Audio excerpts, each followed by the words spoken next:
1, 2, 3.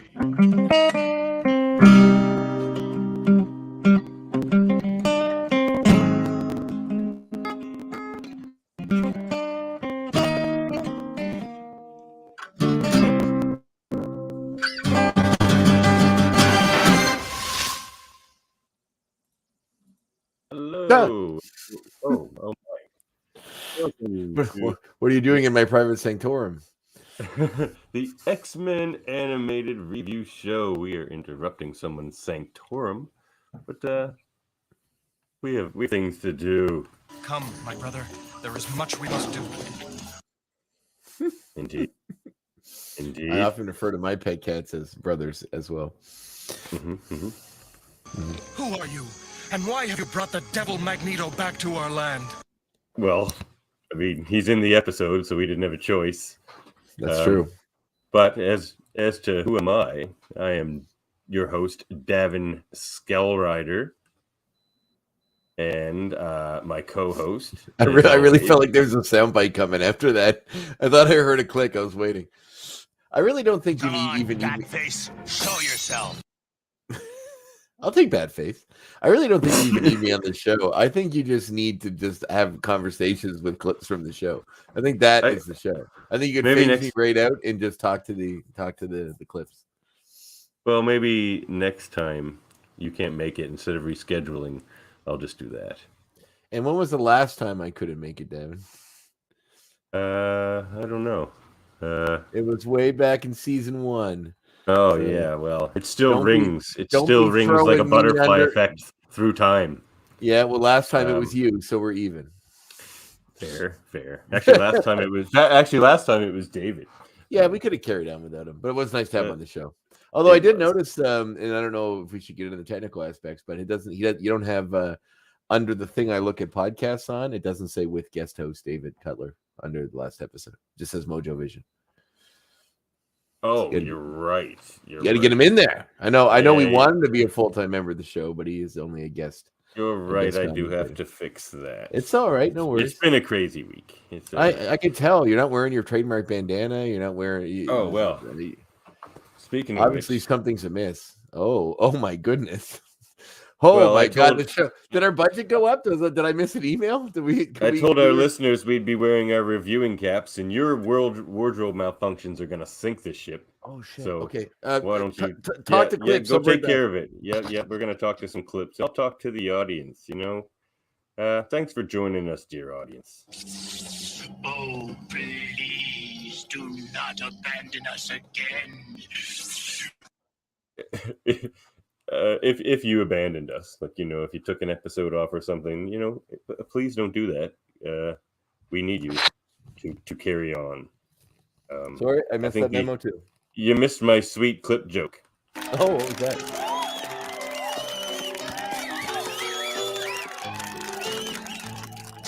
Come on. Well, let's get going here. It's pretty great. You missed it. You caught the applause, so you know it's good. All right, I'm sure it was amazing, fantastic. Splendiferous, even. Yeah, we have our reviewing caps on. I didn't realize the hats were coming on. And did we say this last week? Because I do not remember this conversation. No, I posted it. It's in the write-up for the episode. Nobody reads that garbage. You know that. Come on. I put so much wit into those. I know, and it's wasted every single week. Oh no! I didn't have the heart to tell you. Dave Cutler always likes them. It's true. He certainly does. He's been a great supporter of the show. We're happy to have him as a friend of the show for sure. Thank you, David, if you're listening. We assume you are. I hope you got that email from Marvel. Yes, indeed. We hope you're all right. Now, I want the viewers able to carry on with what you want to. I want the viewers to rate whose cap is better. I think it's mine, but okay, that's mine's made of velour. If that sways the audience, mine was expensive, but I think it was because I was trading work with a shop that sold men's clothing, and they gave it to me in exchange for some money they owed me. So mine's not. I don't know how expensive it is, but it's very old. Genuine velour, it says on the inside. Genuine velour. But we digress about hats. We're really here to review No, I think we should turn this into a hat-based Season 2, show. Episode 12, Reunion, Part 1 of X-Men, the Look, animated stop series. stymieing me from going off on a tirade. All right, about go hats. off on I your mean, hat tangent. No, I've had enough. I just don't want to be stymied when I'm halfway through it. Oh, I don't think we said your clever name. Oh, Kazandre. That's right. Kazandre. It was almost Mr. Not Sinatra. Batface. It was almost Mr. Sinandre, and then I changed it at the last minute, so I thought Kazandre sounded better. Written by Len Wein, this episode. Yes. I want to say creator of Swamp Thing. Did we discuss this? I don't know if he created. I believe Len Wein created Swamp Thing. I think he did create Swamp Thing. Pretty We sure he discussed did. how he created Wolverine. And Swamp Thing. And Swamp Thing. That's Classic in the industry, that's for sure. Oh, yeah. Oh, yeah. All right. So, Cool that they get brought right him into to write this. some Do of you these. want to get ready? He wasn't really doing many comics even by this point that I know of in 92. I feel like he still has done it on and off over the years. I don't think he ever really stopped. Until he died. Was he dead? Yeah, died a couple years ago. Then he must have stopped. Yeah. R.I.P. Len Wein. R.I.P. Len Wein, you're a legend. Up there with other early creepy comic creators like Bill Mantlo and all these other guys that made some really cool comics that left too soon. See, I think the quality of the hat reflects the tilt and position. I'm having trouble with mine. I may have to remove it because this goes over the top of my head, and that's fine. Mine's not going to last for the same reason. The headphones are getting very. I'll see how long I can last before I go back to my trademark bandana. This might fit on top. I tried that; it doesn't work. No, it does not work. All right. Well, we're gonna. You saw me wear it for a while. It's got a fun little feather. I don't know if you can see that on the side. So that's cool. All right. So Andre will take off his reviewing cap right before we start to review the episode. So good timing. It was easier when I had the ball cap because that fit over easily. I should go back and get that. But anyway, Reunion Part 1. Reunion Part 1. Finally Hold on. Oh, God. Last week on X-Men. Every time. Whoa, this is a bunch of stuff that's irrelevant to what's going on in this episode. The audience looks forward to this every week, I'm sure. Previously on X-Men. You're sure. Previously on X-Men. Okay. The creature attacking the woman is Sauron. There is nothing we can do. That actually is oddly relevant to this episode. Exactly. I accept your apology. So good. Well, for one, you know what? Even a broken clock is right twice a day, Devin. That's true. That's true. I've been told that about me. Just for you. I often say in these situations that every squirrel eventually gets a nut. So this is yours. It's true. They forget where they bury most of them. That's what's right. hilarious about squirrels. Well, there's a lot of funny things about squirrels, but it's not the squirrel podcast, although it could be. We could start a squirrel podcast. I think we should just start various offshoot podcasts whenever we bring up whenever we go on a tirade, which is constant, we should just splinter that off into a podcast and do nothing but these podcasts. Mm-hmm. Tune in next week for the squirrel podcast, the hat podcast, eventually we'll set up an empire, we'll monetize, we'll quit our jobs. That's right. That would be nice. We'll just stare at each other for hours every day and talk. I can't wait. All right. I really can't. That'd be lovely. I would love to be able to do that. I was thinking about that, listening to some podcasts let's do today. I was like, man, what a dream be just like live your life. It's spend a couple hours a week recording this, maybe a few more hours editing it and doing some other stuff. And even most of the big guys have like people that do all the editing and recording and stuff for them. That's way better than just me doing it. That's right. Come on. You love it. Editing's not my favorite. I haven't heard many podcasters claim how much they love the editing. They usually complain about it. Isn't there a Star Trek one where Star Trek where they continually talk about how they don't edit it because the guy hates editing it? One of my friends listens to one. I have a Star Trek podcast. I know you my podcast your friend listens to? Like you just a Trek. No, I think I've told him. I think I've told him about it, but he doesn't listen. He's a lawyer. He's busy. Oh, anyway. Have we done a law episode yet? Maybe we'll do that one next. The whole when Beast was in court seemed like a law episode, although it kind of didn't really go that route. I think it would have been fun if they did a 12 Angry Men episode about Beast, like about the end of Beast's trial. That would have been really fun. You hear that? I got ideas, Disney. Sign me up. Me too. All right. So we finally get sweet closure on this season-long tirade through the wilderness of I like that hat too. Ready for Burning Man? This is my bandana. All right. So there's the old Coachella Burning Man Davin that I know and love. I'm back, baby. I'm back, baby. So we finally get closure on this season-long epic of Magneto and Charles Xavier just narrowly avoiding death over and over and over again and eluding various types of new mutants that just pop up here and there and continually remind us that they serve a new master and Magneto is no longer their master. However, this time choosing to almost face death. Now, Andre, if you just got the use of your legs back after many, many years, is this one of the first things you'd be doing? Climb a mountain? Like the steepest cliff ever. I mean, I don't know the nature of Charles Xavier's paralysis. I do believe that perhaps sometimes, and I really don't know, I'm not an expert on people that have spinal cord injuries or that have them lose the use of their legs, but I feel like sometimes perhaps that also influences the use of the reproductive system in a normal way. I'm not 100% sure. If Charles is one of those, then that's what I would be doing first if I didn't have the use of that for a while. But aside, okay, I see what you're saying. Aside from that, walking and climbing a mountain would probably not be high on the list. However, they do have a good reason. As we do join them this episode, we are revealed. There's so much I don't know about this savage land. I don't know if I'd be having a deep conversation they've had essentially what seems to be months together in the Savage Land. You think Magneto would have had lots of time to fill him in? Well, weeks anyway. Yeah, maybe because based on like a week.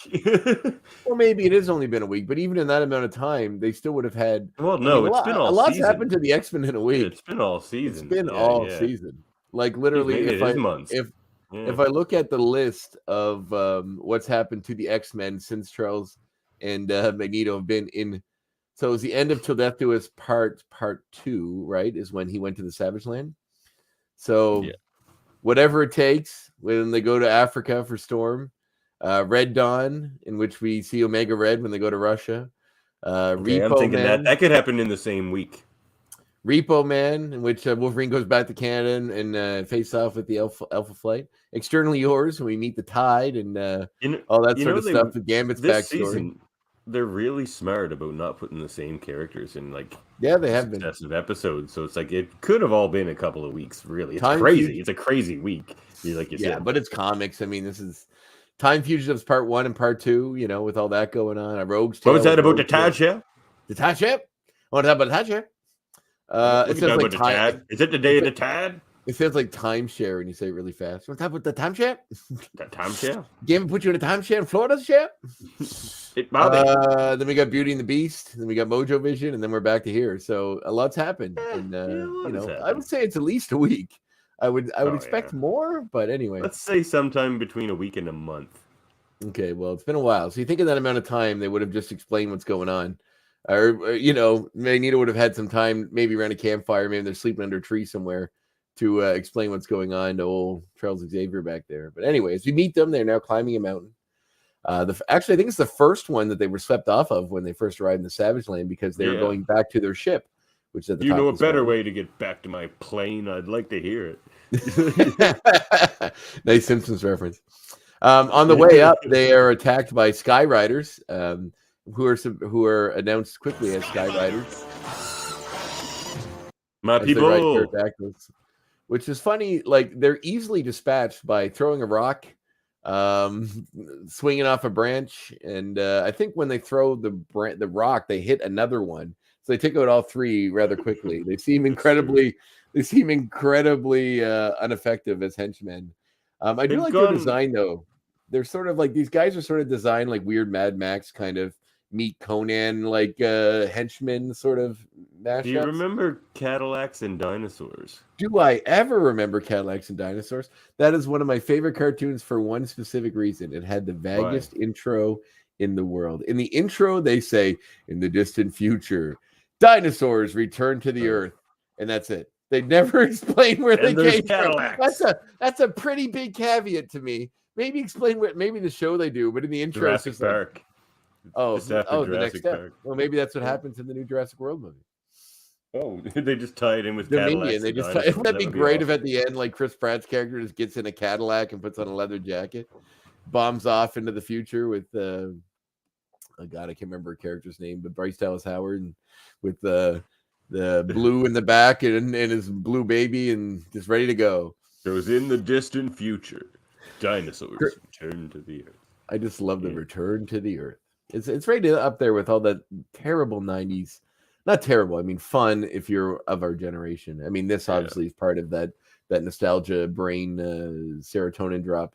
Not serotonin, dopamine drop that comes with this nostalgia stuff. But it's like, you know, that one, Gargoyles, of course, X-Men, Spider-Man, Silver Surfer. Those are in different leagues than Cadillacs and dinosaurs. Cadillacs, dinosaurs, biker mice from Mars, Street Sharks, mice from Mars, Power Rangers, all that stuff. Beast Wars, like all that stuff was. I loved Beast Wars. Everybody loved Beast Wars. I haven't met one person in our general age bracket that did not love Beast Wars. That had seen it. It was very much a part of our time growing up. I feel like it was well written. Maybe I have to go back and watch it. It was actually. It was. I remember Beast Machines, the sequel series, not being quite as good. Anyway, so as they get to the top and they approach the craft that they had gotten, or that Xavier had gotten to the Savage Land in, because when he first got there, he met Magneto there. Although we don't know how Magneto got there, so I guess he just flew using his powers, I'd assume. They are over, like all of the mutants they fought earlier, and Vertigo, Barbarous, Amphibious, all show up and are waiting for them. My mutates. Dun, dun, dun. My mutates. Nothing makes you sound more maniacal than naming your group of things you created my anything, but then also mutates, which is immediately makes you sound like a horrible monster. No, especially when it's preempted by dun dun dun. It's a very Isle of Dr. Moreau vibe here, which is man, that was going to be one of my 5 points. Oh, was it? That's okay. No, that's totally fine, and it still can be. We can talk about various versions of that movie because there's some interest. That is an interesting story. That adaptations of that movie. So then they are quickly dispatched as they do manage to fight off Amphibious and Barbarous, and to a lesser extent Vertigo, until they are captured by Vertigo, who uses her abilities to make them docile and lead them on to their true master. So meanwhile, we see the X-Men are also on their ship following out. They got a message somewhere between episodes from Morph telling them to go to a certain location. When they arrive there, do you have that message? Or do you have any sound cues? Yeah, I do. Wolverine! If that ain't Morph, I'll eat the Blackbird. I would like to see that. However, he doesn't have to. The Blackbird can remain intact as we arrive at he doesn't have essentially to what appears due to his healing factor, could Wolverine eat the Blackbird? I don't know. That's a good question. No. Listeners, let us know what you think. I mean, I don't think it's even like it would kill him. I just don't think he'd be able to do it. I don't think his teeth are adamantium, so he wouldn't be able to bite through. No, but no, but they would grow back if he broke his teeth. He could just keep gnawing at things, and they. Well, that doesn't sound pleasant. Oh well, no. To shattering your teeth over and over again and keep trying to eat through a giant, like ridiculously hard air grade steel metal like that. That's what you need. So they follow this message to what seems to be Australia, which is a pretty far jaunt from the old Xavier School in upstate New York, to go find Morph, as he is in what appears to be a circus of sorts, in which he is doing some kind of the Braxton Theater. Yeah, but it's in a tent. It's very obviously in a tent. It's not a permanent structure. So when I drink this potion of my own devising, the secret shall at last be mine. It is him. He says that to me all the time. Well, as we meet more, he is on stage in a different form as an actor, essentially playing. I love this scene, by the way. It's an well, there's a couple of problems with it I have, but I did think it was fun too. So we do see, like, I mean, obviously, if you were Morph, being an actor would be the great, like, obviously the one of the biggest things for your ability. Think about the money. Think about, you could charge so much money to production to hire you because they would save so much on makeup. What he's doing here. And everything else. Yeah, but he's only in like a rinky-dink circus, seeming to be a traveling show of sorts. Well, you got to start somewhere. He's on the so. run. He has to be one of these carny types. So on stage, he is this Jekyll type man who drinks this potion after this big soliloquy about not being able to handle. Isn't that a super smart thing for him to choose though, as like a character to play and soliloquy to do? because of his powers, though. I just thought it was really smart. That is interesting. I mean, there is an interesting note about the scene as well, which is probably in one of our points at the end of the episode, is it? I have one about this too. Well, me too. So we can just talk about it then. No, I'm gonna save these points. You want to save these points? Yeah, we'll save it. No, okay. Anyway, so I do have a picture of him as. Well, that's just going to give away the point. Go ahead. It's going to give away the point, though. Oh, that's not it. That's the original one. And you know what? Normally, I like to flex my filmography knowledge, but my brain is cat. Is that Barrymore? John Barrymore who played him? In the first one. That's not who that is. This is. Yes, I can't imagine. I remembered that. Thank God. This is the famous one. More famous. This is going to be. Yeah, no, that's the original. That's the original film version. No, the original film version is John Barrymore in 1920. Which one's that one? This is 1931, played by Frederick March. So Drew Barrymore far more famous because it was in the same era of the Universal monsters. Stuff. Okay, so you are correct. Thank you. But I am happy. I've watched movies too, despite what you've claimed in the past. I didn't claim you didn't watch movies. You didn't watch the right movies. That's a whole other thing. I believe the quote was, "You've never seen any movies." But anyway, our listeners can correct us on that. Let's sit here and argue about who said who and who hurt whose feelings and who slept with whose wife, or we can just go on and finish up what's going on here.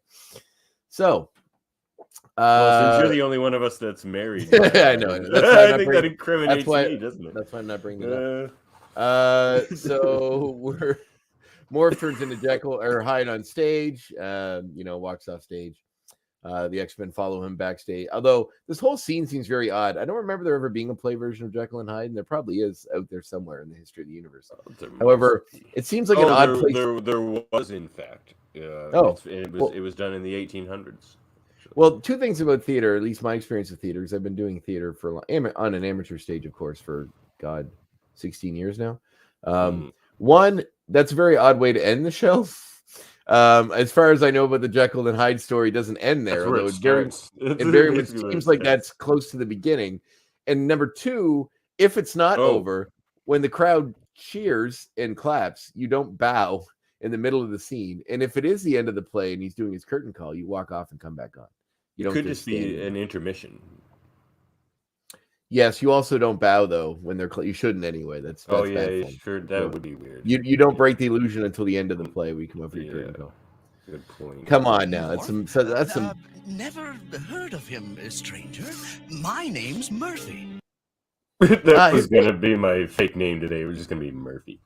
Well, you know what's even dumber? If you look at the playbill when they fly in and go into the theater, the playbill says starring Xavier Murphy. So if he's under alias, I don't think using as your first name, the last name of your former team leader is the smartest case. That's like if I'm I go into hiding as Davin Murphy, people may put two and two together. Well, I was gonna say we don't know Morph's name. Maybe his name is Murphy. Maybe it's Xavier. Maybe it is. Maybe it's Xavier Murphy. You don't know what Morph's real name is? No, I don't think so. Well, in comics, they must. Come on, comic people, come up here. Morph, X-Men, real name. I don't normally like to acknowledge that I do this while we're on air, but I'm going to look it up right now. My His God, name is Kevin Sidney. Oh, you're right. Which we do know is interesting because he's in Australia, perhaps Sydney, Australia. It's not spelled the same. No, it is spelled the same. Sydney.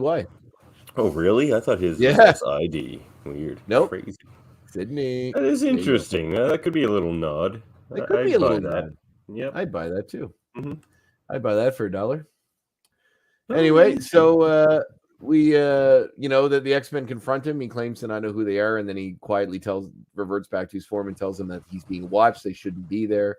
That Sinister wants Cyclops and Jean Grey. And then Sinister, then as he's saying this, they get an arm pulls Wolverine, I believe, through the side of the tent, toss them out of the way, and then the X-Men get into an altercation with Mr. Sinister and his little cadre of nasty boys. As the nasty boys. Not to be confused with the and Miss Grey. A lot of sinister laughing in this episode. Oh, it's still the best laugh on TV. His voice is great. It sounds like he's talking through a tube, but it's great. I love his voice. It's like I think it was with the tube and you talk like it kind of sounds like that.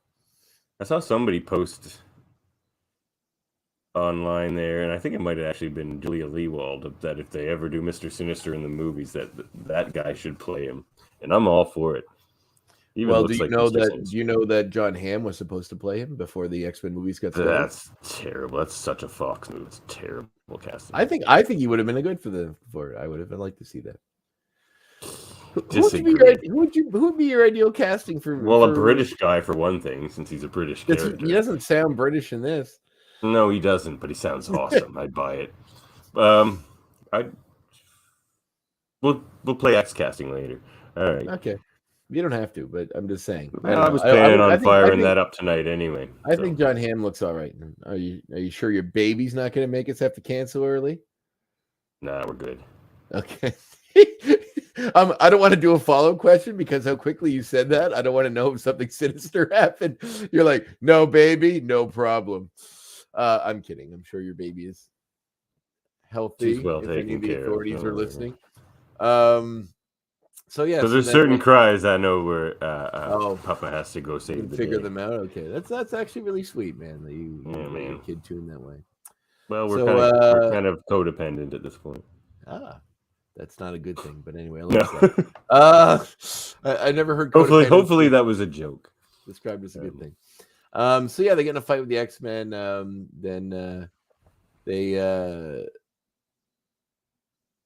So they get in a fight with the Sinister as they're fighting.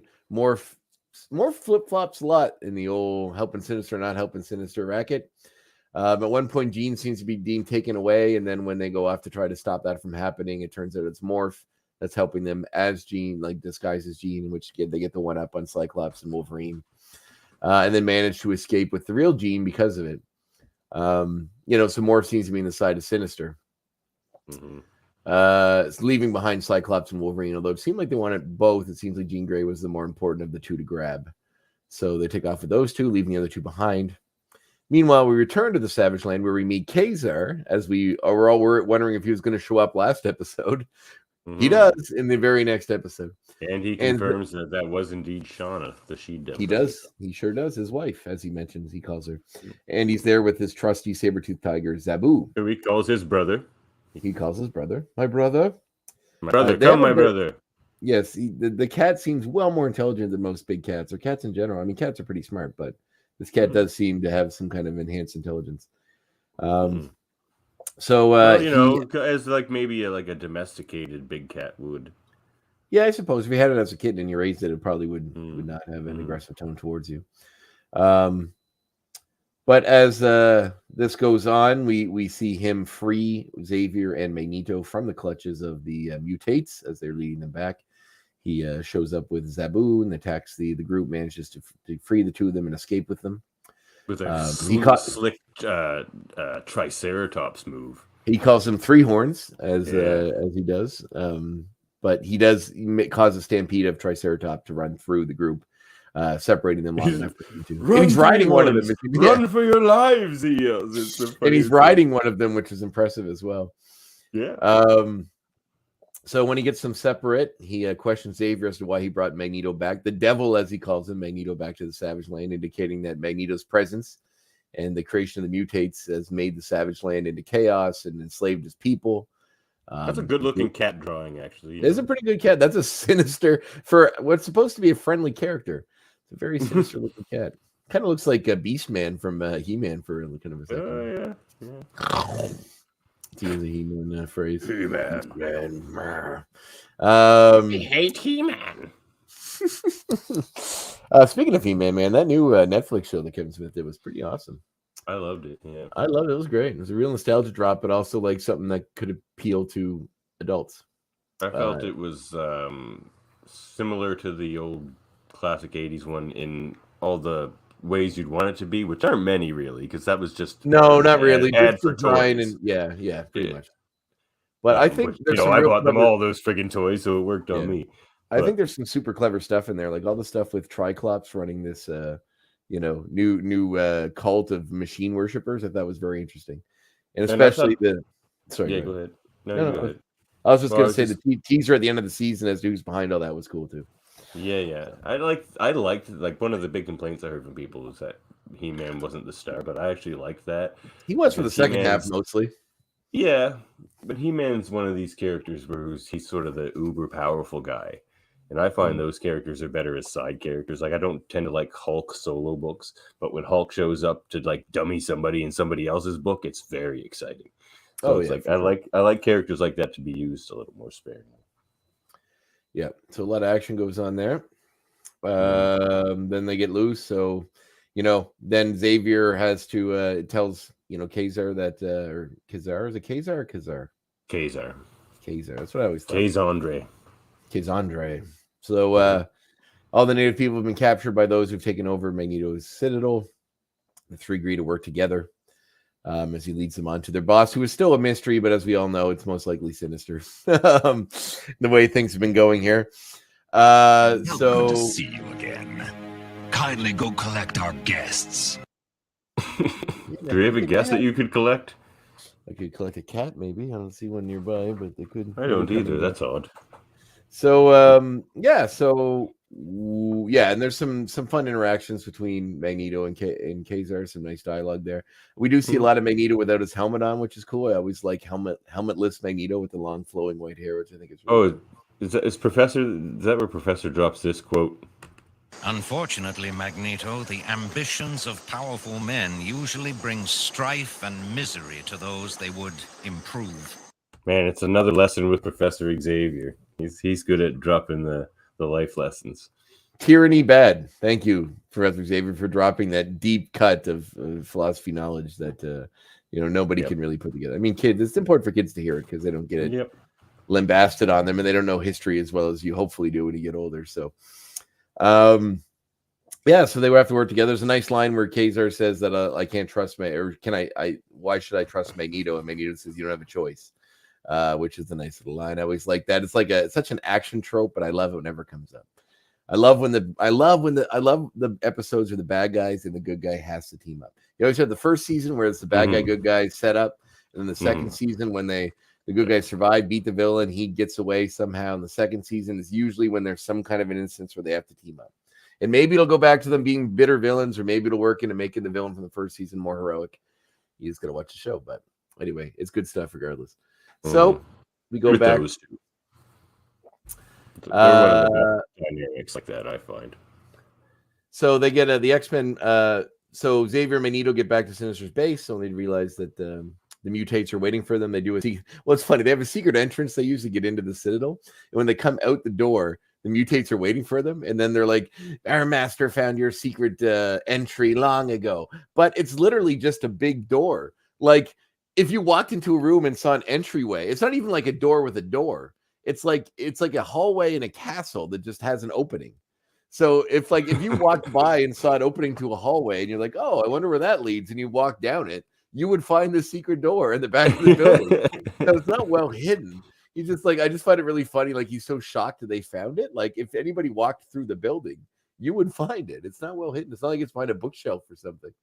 It's not how they do buildings in the Savage Land. You see a hallway, you do not go down it. Also, it could be a dinosaur. It's all made of brick. Wouldn't Magneto make it all out of metal? It'd be easier to move and create. He could just do it all by standing there. Anyway, I'm getting too deep. Good point.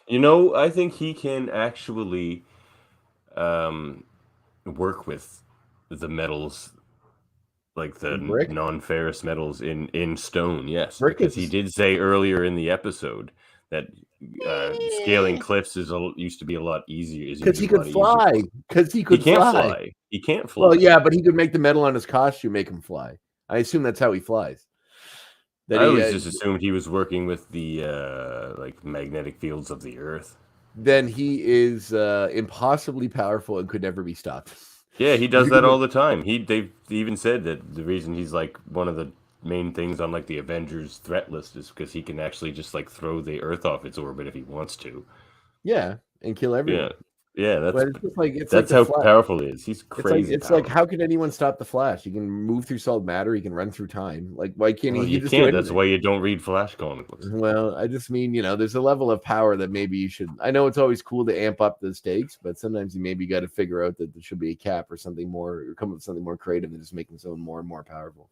The only time I've felt Magneto's powers were ever overstepped is when Claremont came back and wrote him in that Excalibur run, and he opens up a mini wormhole and like jumps through it. That is kind of dumb, but I mean, at least in Morrison's run, when he was going to shift the magnetic poles of the Earth and essentially destroy it, but he could do it because he was taking the drug Kick, which enhances mutants' powers. So that was part, and then it turned out not to be him at all. It turned out to be somebody else who was in a stupid record. Was it Zorn? Yes, the brother of the real Zorn, because then they found the real Zorn later. I don't know. It's stupid. Anyway, Morrison doesn't even know. No, Morrison knew. He ended it on he ended the comic there. Other people came later and retconned all that. He had nothing to do with any of that stuff.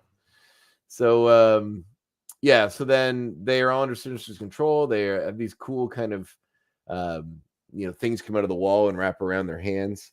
To keep them stuck to the wall, in which they want Sinister to call the rest of the X-Men. They have Jean there as well, who they brought back after their altercation with the X-Men previously. He wants Xavier to call back the other X-Men so that he can finish his plan, which we really don't know yet. We also don't know why Magneto abandoned the Savage Land. So in another way that Morph well, maybe he left to. I assume when he left is when we first see him in the series. Oh, maybe so. I don't know, but I'm hoping next episode we get some clarity on that. There's a fun moment where like Sinister's talking about his mass that his plan. Yeah, well, there's two great lines here. One is he's talking about something, and then he says, "Oh, excuse me, it appears as though our friend Morph is about to make another unfortunate decision," because he already knows that Morph is about to turn on him and hit him with something from behind. Then they capture Morph, and he says that he's broken free of his control.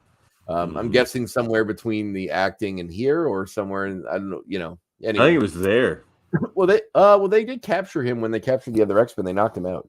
So in that fight. So anyway, they Morph says that he'd rather die in X-Men than serve under Sinister, which is interesting. But there's a great line where Sinister says that because of he has a piece of Sauron's DNA. They want Sauron's DNA to make a machine, which is what makes the other mutants' powers not work. And then they ask, well, how do theirs work? And they say it's this belts they wear that make them, immune to the effects. But then he says the line, I didn't know that the side effect would be that you regain the use of your legs, Charles. I do hope you enjoyed it, is what he says, which is a very nice little like evil thing to say, which is fun. Yeah.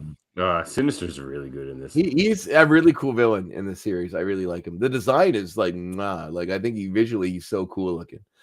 And it does seem like he's going to be a big part of the 97 series since they've announced the actor as being part of it.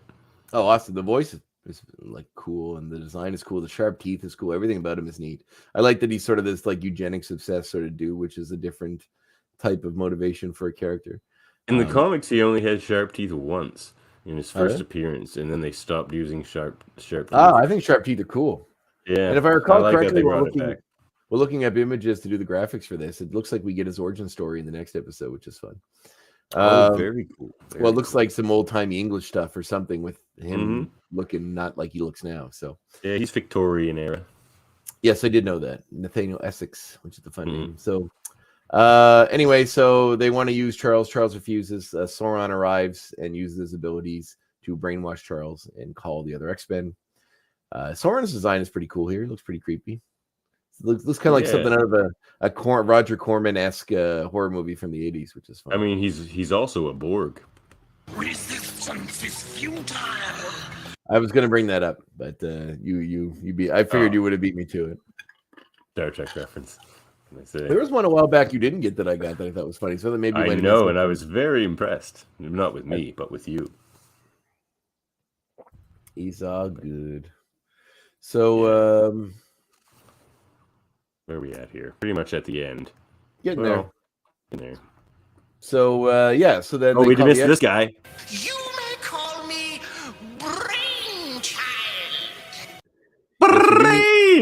Brainchild. I just like we do meet the incredibly pretentious Brainchild who appears very to be, at first they kind of want you to seem like he's the guy leading them, and then someone says like you're the one running these people, and he says no, he's only the he's like you're the master. He's just like, how dare you speak his name, you filth. Like he's just like incredibly insulting about it. And they didn't even say his name, they just said the master. The master. You can't even reference him.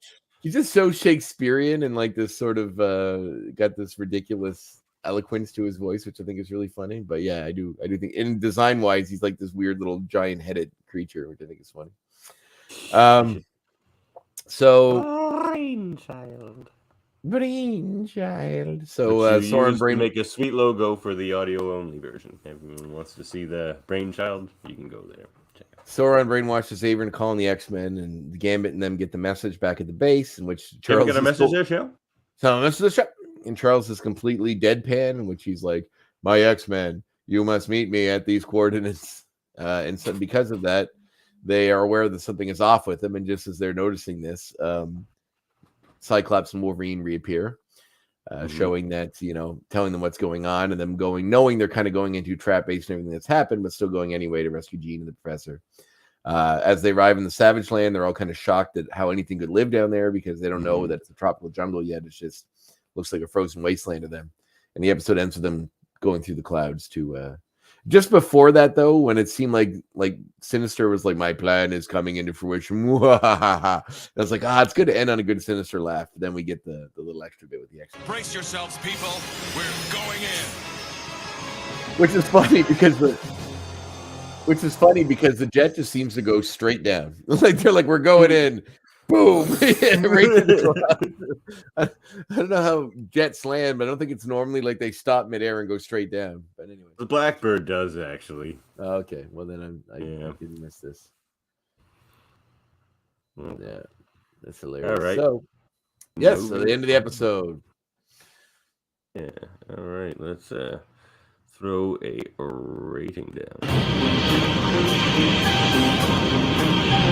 Each of us will have to look into his own heart and decide. Look into your own heart and decide, Andre. My own heart and decide. Ratings 1 to X. I like this one. I think it's pretty good. Nice setup. I mean, I really was kind of annoyed with this overarching thing all season of just cutting in with Xavier and Charles when something's going on and having them run around. It was kind of a nice, interesting way to keep that storyline going and then bookending it here. So, I would give it an 8. I think it's pretty good. 8. I also gave it an 8. Of course you did. Well, it seemed like an 8. For reasons I'll maybe just get into here in a moment.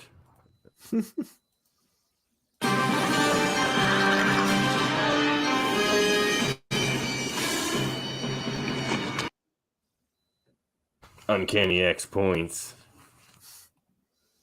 All right, I guess I can go first. Oh, so the reason I gave it an 8 and not something a little higher, because it's dense for one of these episodes, and I usually give the dense ones a pretty high mark, is it did feel kind of like the third act of a movie.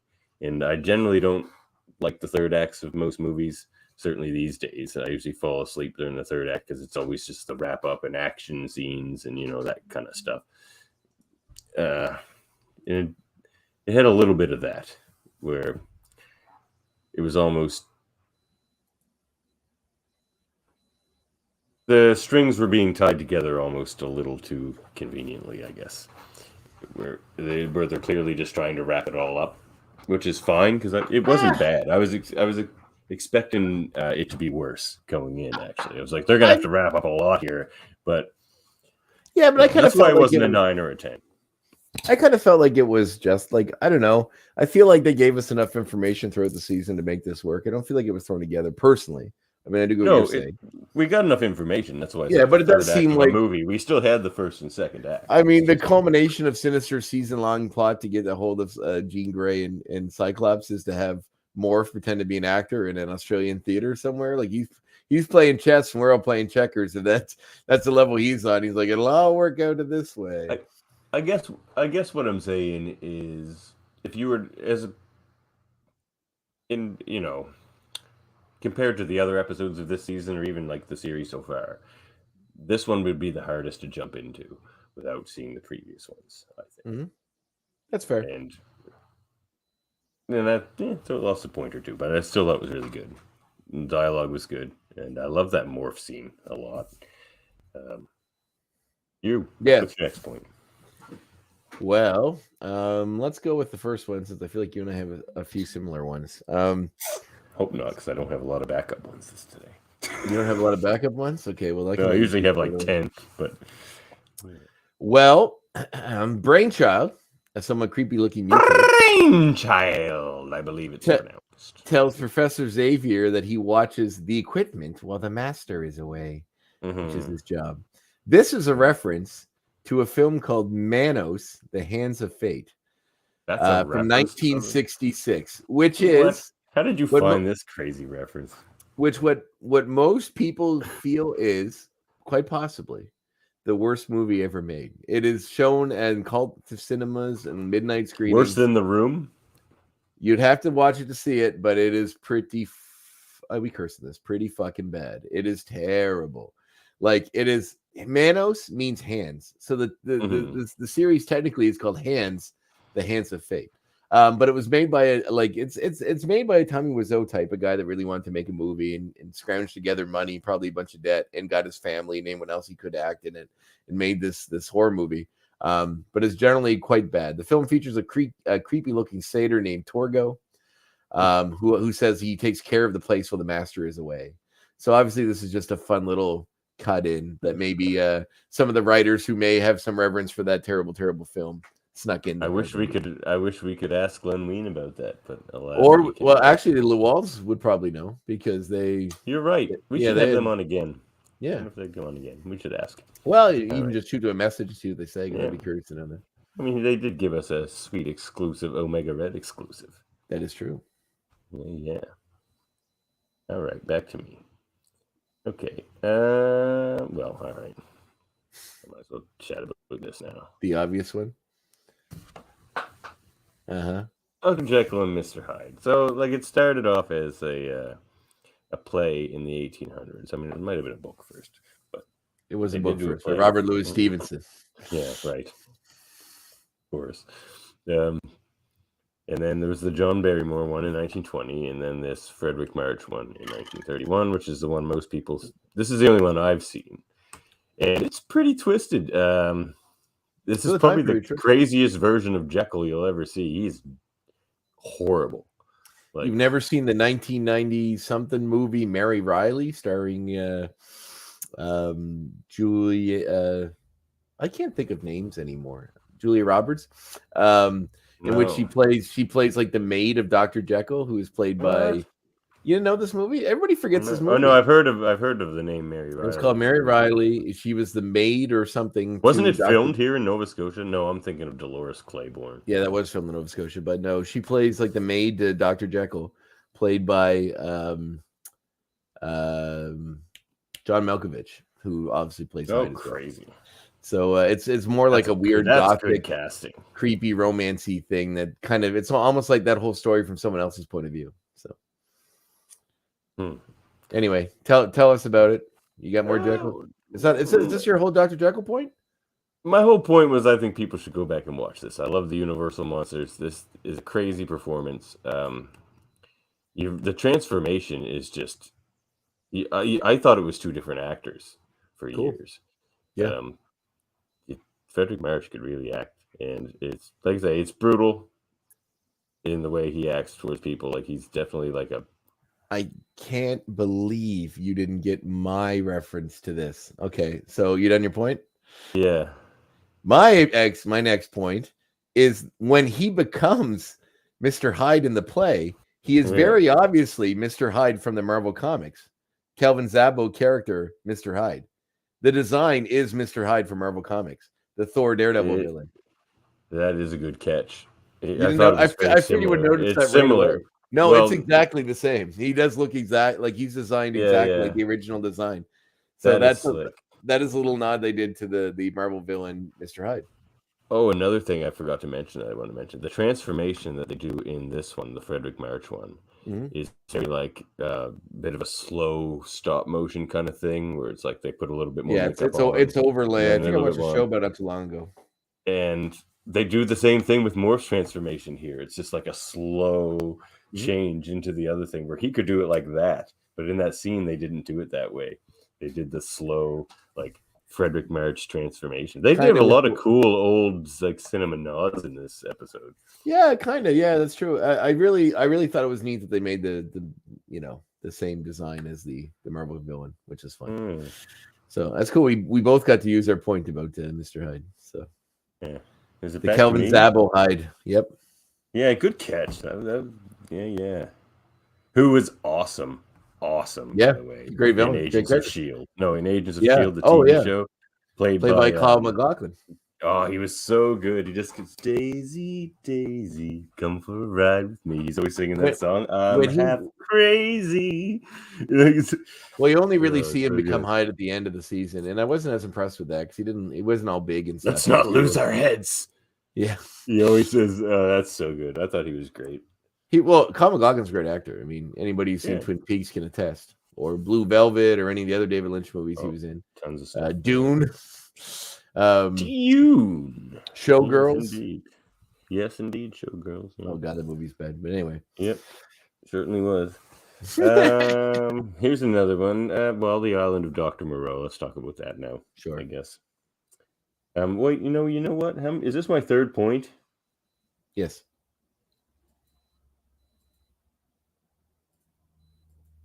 What are we talking about? I'm going to go with the different... No, okay, we're fine. Yeah, Island of Dr. Moreau. Okay. I've only ever seen the Val Kilmer, John Voight version. Well, my friend, was it John Voight or was it Marlon Brando? It was Marlon Brando. Wasn't it? It was Brando. It was Brando and Val Kilmer and David Thewlis, who plays Lupin in the Harry Potter movies. You may recognize for a bunch of great actor. The Fargo season 3 is fantastic, but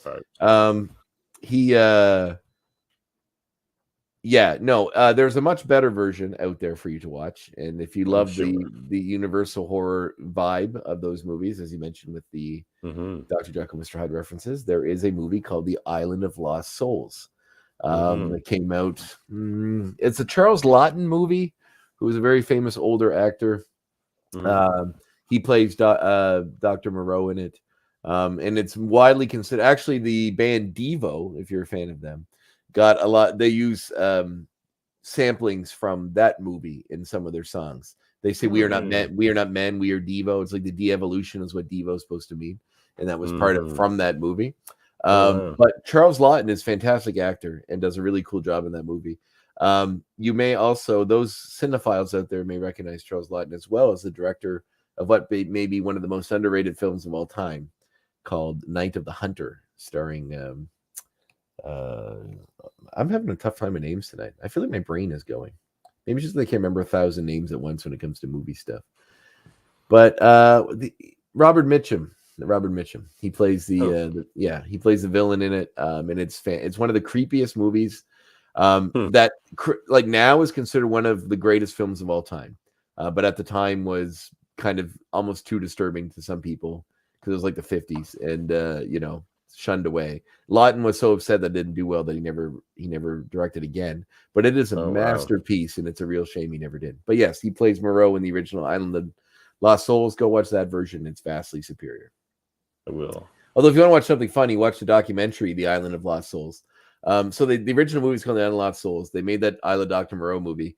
The director Richard Stanley, who initially worked on that movie but got fired on it because of Brando. They did a documentary about how messed up the whole filming of that series was. Like Brando was like super out to lunch and fat and had like he was terrible in that movie. He had someone with an earpiece feeding him his lines, so he wouldn't bother remembering them or couldn't. He just eat himself. Kilmer was fine, but he couldn't salvage the. Well, Thewlis is a good actor, but you can only polish a turd so much, as they say. All right. So the plot was like incomprehensible in that movie. Yeah, Brando's 100% to blame why that movie is not good. It could have been because Richard Stanley was a good director. He retired from it. Like after that, he never directed another movie until just recently when he did the Color Out in Space with Nicolas Cage, H.P. Lovecraft's adaptation. That was his return in like 20 years to do movies. So anyway, my third point is the Cronenbergian body horror kind of stuff that is in this episode. So in the if you look at Sinister Ship, a lot of cinema stuff. Yeah, if you look, this episode for sure. If you look in Sinister Ship, it almost looks like a spine, like the inside of a rib cage under the spine of the ship. Also, when they put people against the wall, these weird little tendrils that come out of the wall and go around their hands, like living bonds to bind them. Kind of Geigerish too. Yeah, which is very Cronenbergian as well, like Naked Lunch, Existence. Man, I saw Naked Lunch when I was like 10, and I did not know what I was seeing. Well, you probably don't even know what you're seeing now if you watch it. No. The Fly. And I can't believe they make movies like this. I'm just like, I'm a huge Cronenberg fan. Me too. But I can name all of his movies and tell you how great all of them are. I think there's only a few I haven't seen yet, but not many. I'm very excited for his new one, Crimes of the Future. It looks fucking cool. The trailer's intense. Crazy. I didn't see that. Anyway, yeah, these weird Cronenbergian, and I like that. And I don't know if it's purposeful, but like, since Sinister's whole gimmick is that it's genetics and screwing around with genetics, I feel like it kind of makes for an interesting that like a lot of his technology seems based around weird body horror extensions and that sort of stuff. Yeah, you could almost see him flying around in a biological ship. Kind of, yeah. Moya. That would be interesting. That would be very interesting. Familiar with Farscape? I'm familiar. I've never seen it. Oh my god, it's so good. Farscape fans, you know what I'm saying. It's so good. I'm sure they do. Especially season 3. Oh, they even do a Looney Tunes episode all in cartoon. Where it's like the Roadrunner versus Wile E. Coyote. It's hilarious. All right, my next point. Okay, here's one. Kazar. Pretty sure that's Puyeta. Oh, the same actor? Pretty sure. Do you remember who did the voice for Puyeta? No, I don't think we've ever looked it up. We just wait for him to show up again. I'm pretty sure he was forged, though maybe not. But Puyeta is definitely Kazar. Kazar is Robert Boxstall, is the actor that plays him. Okay. Now, if we go back to, if we can fill enough time so that I can look this up. Cold Comfort. It's in Cold Comfort. It's in Cold Comfort in season 1. Puyeta is played by... Come on. It's the next point. I have to be right. If I'm wrong, it's hardly even a next point, is it? Wait, Cold Comfort's in season 3. You threw me off. What? Oh. Cold Vengeance. Cold Vengeance. Yeah, okay. I was gonna say, I was like, there is a Cold Comfort one. That's fine. I know. I was like, what's X? It was like X Factor's in this episode. I'm like, what? Cold Comfort might be another Omega Red episode, actually. Oh damn it! He's not listed in the cast here. We'll have to save that one for another time. We'll figure that out. I'm pretty sure though. Koek is, but then the other guy nobody else is. Interesting. All right, Puyeta. That's a guess then. We'll figure that out, though. We'll confirm that, but perhaps the listener knows. Your point 4, Andre. Wait, what was your? Oh, yours was the Kazar thing. Kazar is Puyeta. Okay, I'm running out of them. Debuts. So we get a bunch of debuts in this episode. It is Lupo and Brainchild, the debut, as we see in this episode. Do you remember Brainchild's history in the regular X-Men comics? Because he's not a character I'm very familiar with. Same. He's just like a mutate of Sinister, not Magneto. That's a new thing they did for this show, that Magneto was the one behind all these mutates in the Savage Land. And we get the debut. Always like the High Evolutionary or Mr. Sinister in the comic. I was going to reference High Evolutionary kind of vibe with this as well. But we do get the vibe for Kazar and Zabu as well, the debut for them as well. But yes, it does. There is sort of a vibe of those guys, that of the High Evolutionary in that too. So I thought that was kind of interesting. Look, I wonder if he's going to show up in this show. He's a cool character. He's not predominantly an X-Men villain, is he? He's usually an Avengers villain. Is he? Okay, makes sense. Both. I mean, he was part of the Evolutionary War where he fought Apocalypse and stuff like that. Okay. That was a cool story. Bunch of annuals. They used to run cool stories through the annuals back in those days. Yeah, I used to like those. Yeah. All right, my last one is Cahal Dodd, the voice of Wolverine. I don't know if y'all are familiar with the fact that he's quite the singer. a jazz singer by trade. And does he have an album? What? Yeah, he's a Does bunch he of have an albums, album? I think. Sweet. I gotta look this up. Yeah. Does he sing them as Wolverine? That'd be amazing. No, this was before that. No, but okay.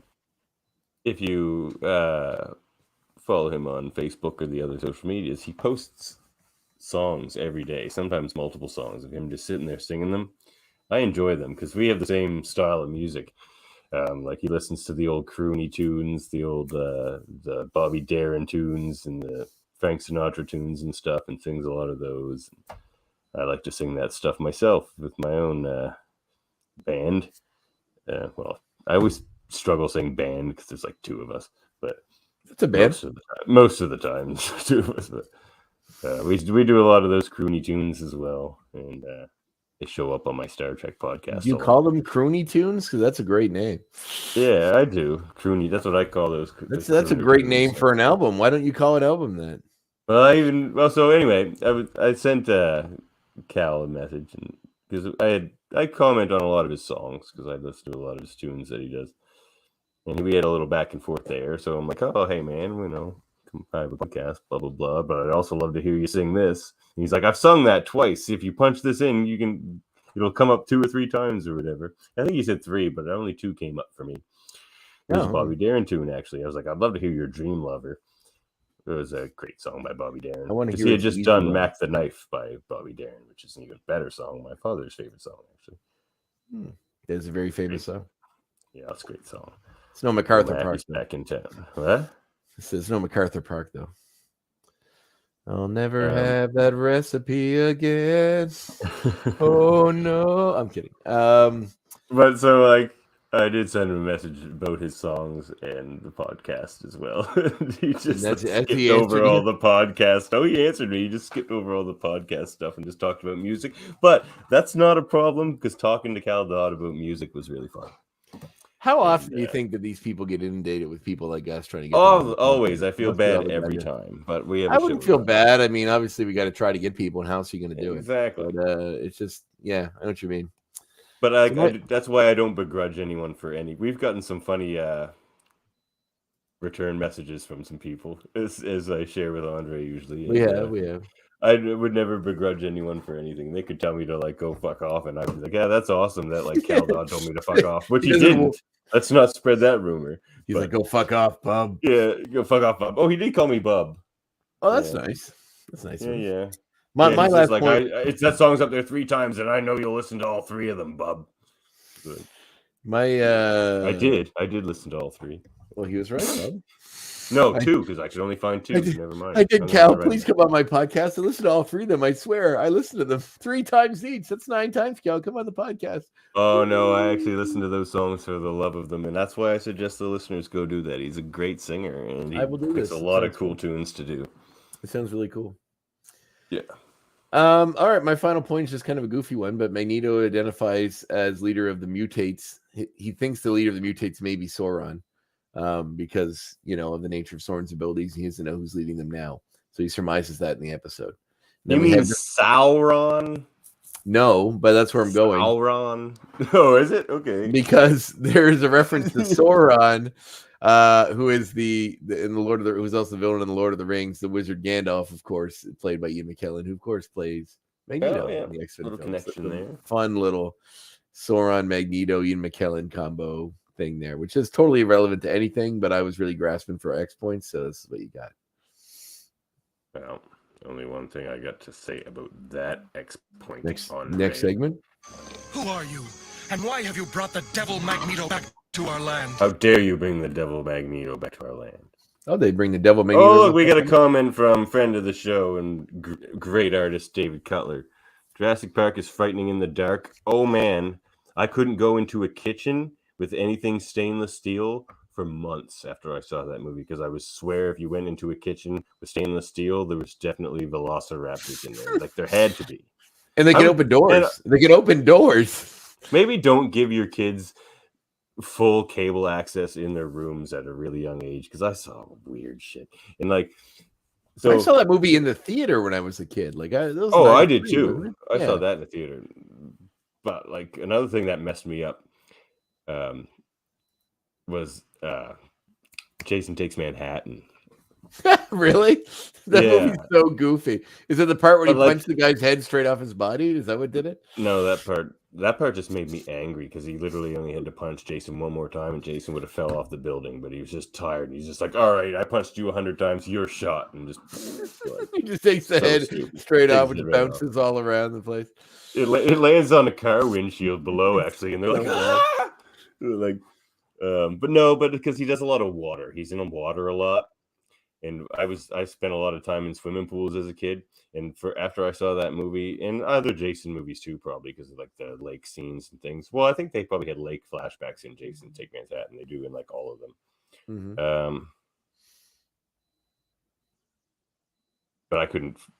I swore Jason was at the bottom of every swimming pool for months, man. Like I'd be in the deep end and I'd just be looking straight down and like looking for Jason, and I'm like, I know he's down there. Anyway, I got over it. There's a guy somewhere that did like. Oh, we got another from David Cutler.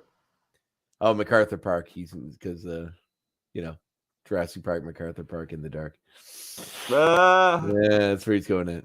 Thank you, Dave, for everything that Simpsons. Yeah, that was a good one. And I knew Dave would get anything related to The Simpsons, which is kind of related to The Simpsons a little bit. Oh man, I got an idea for a Simpsons podcast, but anyway, there's probably 1,000 of those. Oh my God, we'll get lost in the shuffle for sure. We're already losing out on our Spider-Man podcast after this one. Yeah, we found out there's 2 Spider-Man the animated series podcasts already, listeners. So, but they're not us. They're not us. They're not us. But the idea I presented to Andre, and I think he was okay with it, is that we're going to do this one. We're going to do Silver Surfer. We're going to do X-Men 97, and then we're going to poll you guys to see what you think we should do next. You down with that idea?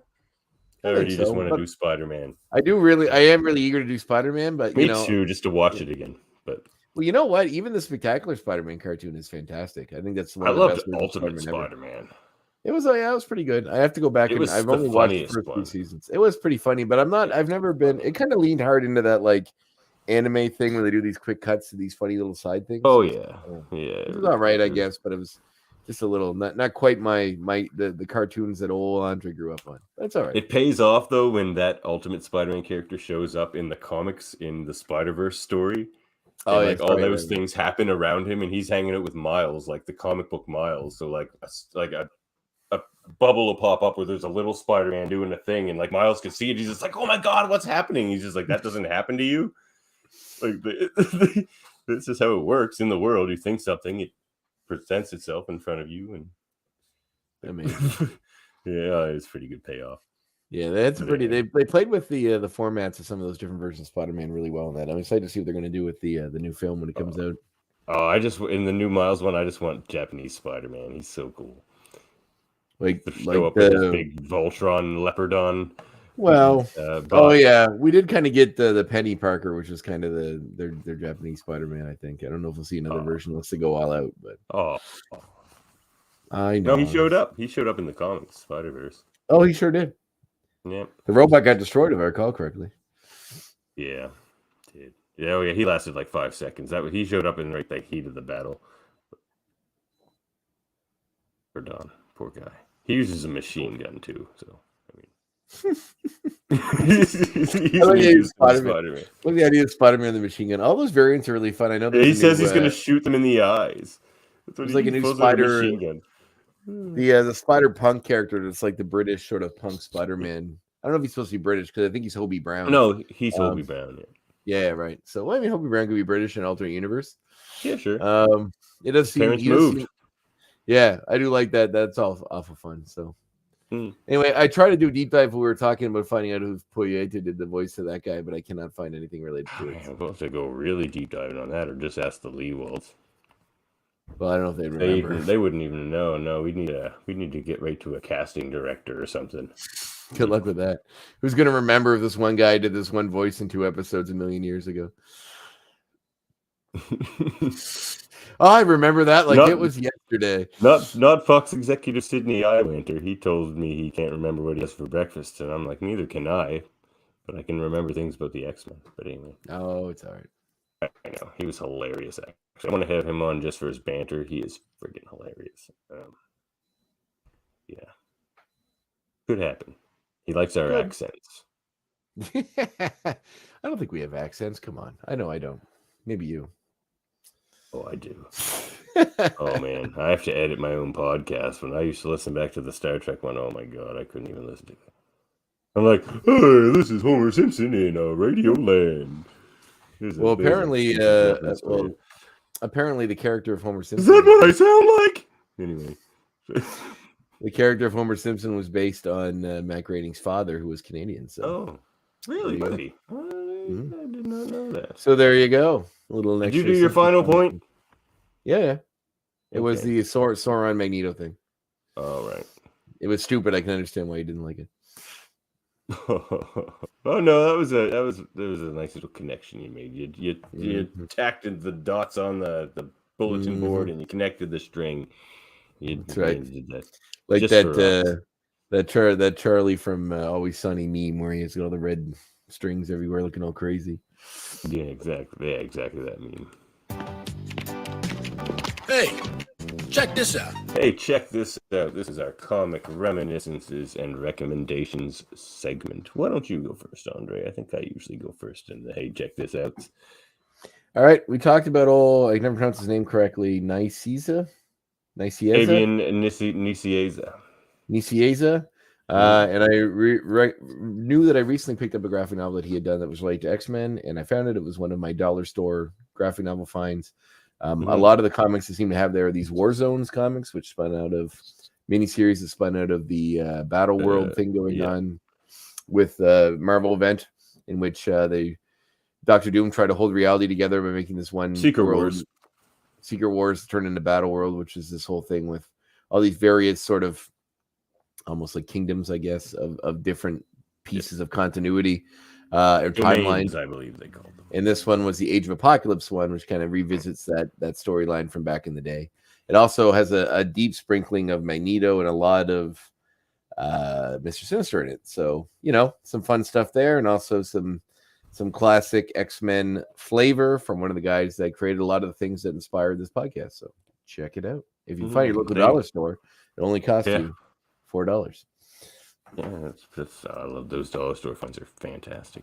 I think they're running out. I haven't seen any in a while. I think I may have run the well dry. Well, you'll have to visit Dartmouth. There's lots of dollar stores. My recommendation, I haven't actually read yet, but I really want to read it because I just picked it up today.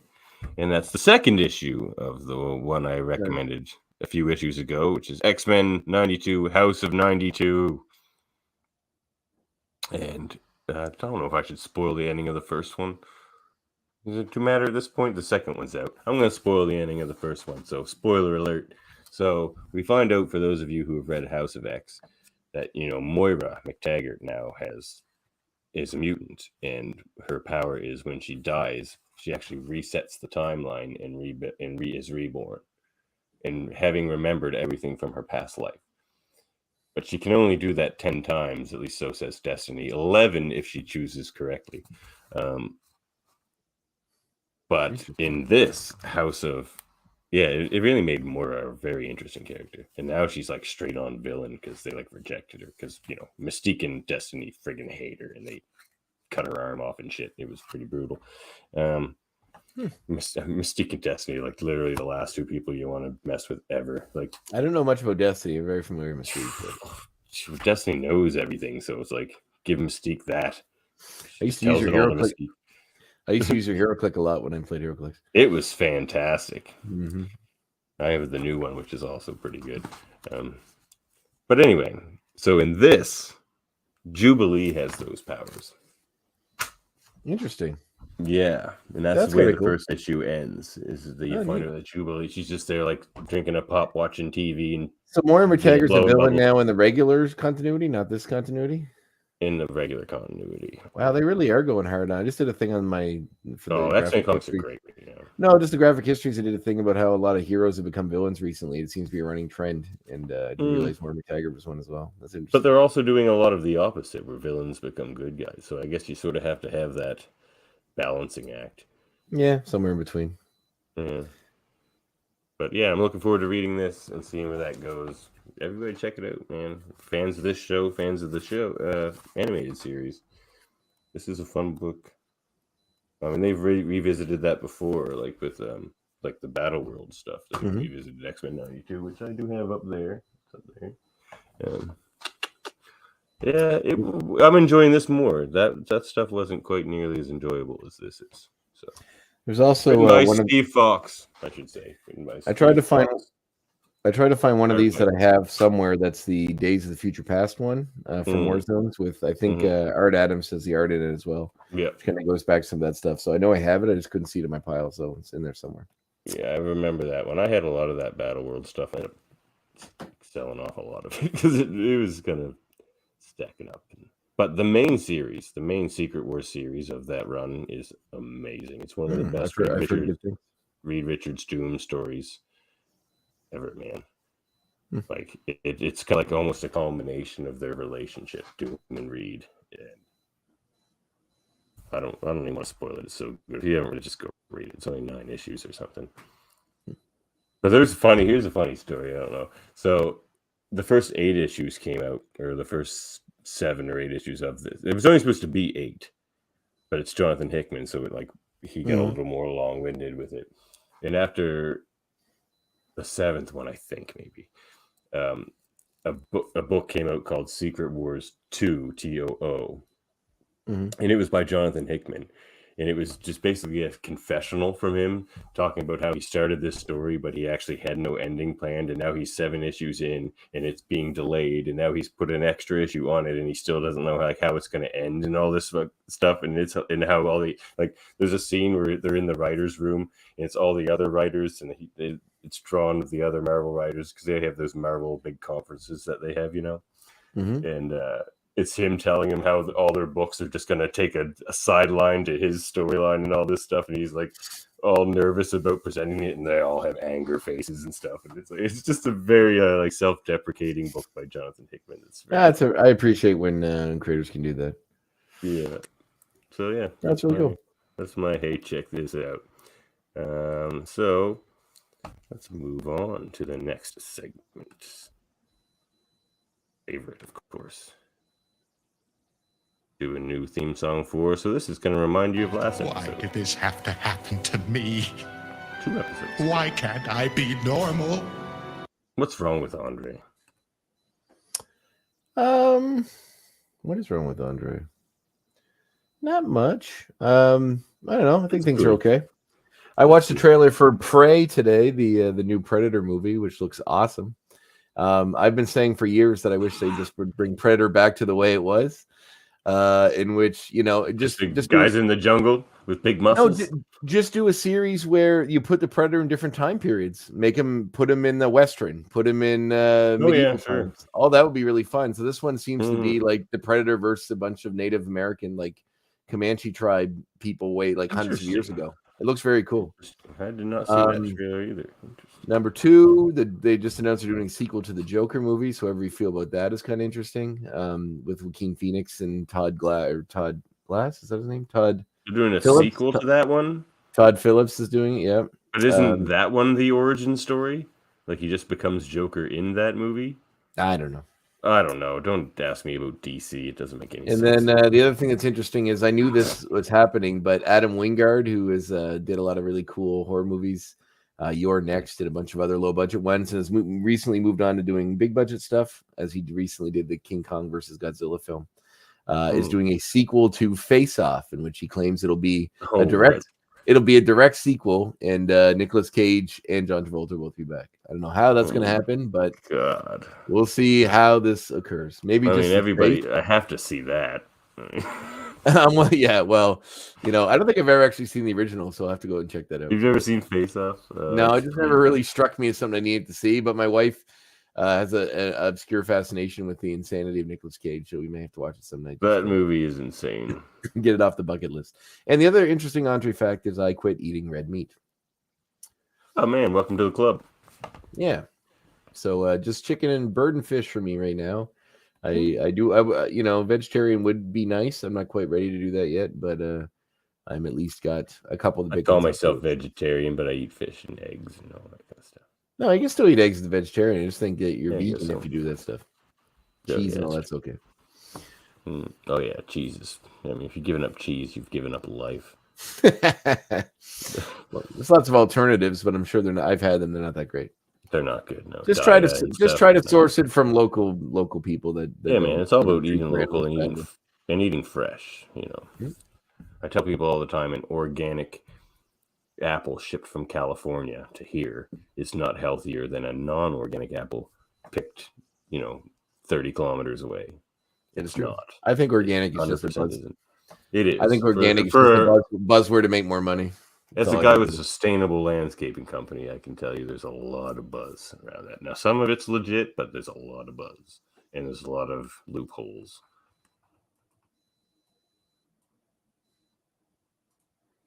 Yeah. Oh, okay. All right. So what's going with you? What's working with Davin? We spend our midday sweat, our midnight oil. We tire the night in thought, the day in toil. I switched those up. That's from the Beast episode, but it's Beast wax and poetic. It works. Well, what's working with Davin? I'm having a plant sale this weekend, so I have to water a lot less plants. And, hopefully people buy. Oh, nice. But, where do you sell them at? Saturday. East Passage, my driveway. Yeah. Eastern Passage, Nova Scotia. If you need some veggie transplants and perennials, come see me. All right. I'm wrestling in Newfoundland all weekend, or New Brunswick all weekend. But if I wasn't, I'd come get some plants. It's funny. I refer to being in New Brunswick as wrestling. Ooh, the deep cut. Ooh. Anyway, sorry, New Brunswick. Ouch, you just lost the I love you. I don't love hitchhiking through you. That's fair. At least not in the Moncton. Moncton's better. Anyway, I digress.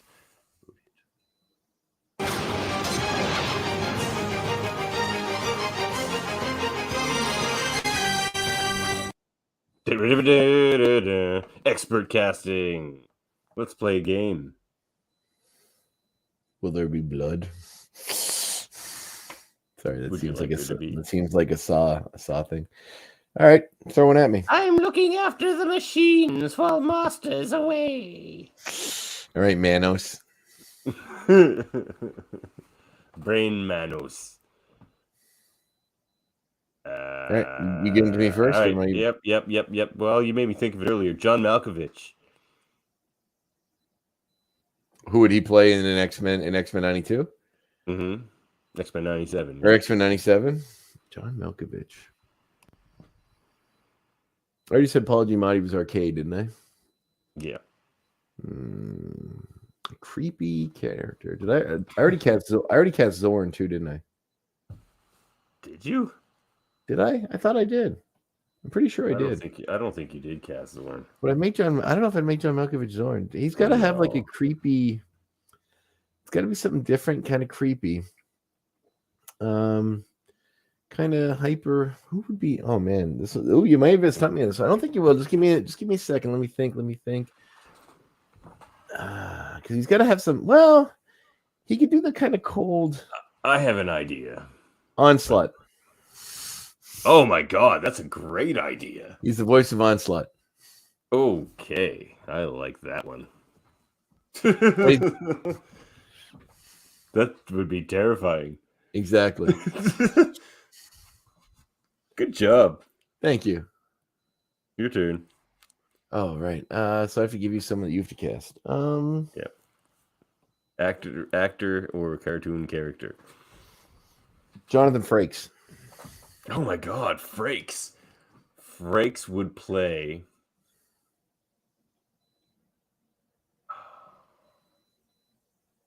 Here's one. So, Norm Spencer, the actor who played Cyclops, cannot return for X-Men 97 as he is no longer living as well. Oh. Frakes is the new Cyclops. You think so? I think his voice has gotten a bit haggard as he's gotten older. Oh, no, he's amazing. I think, so is Cyclops. You know what I would cast him as? Yeah, who? Corsair.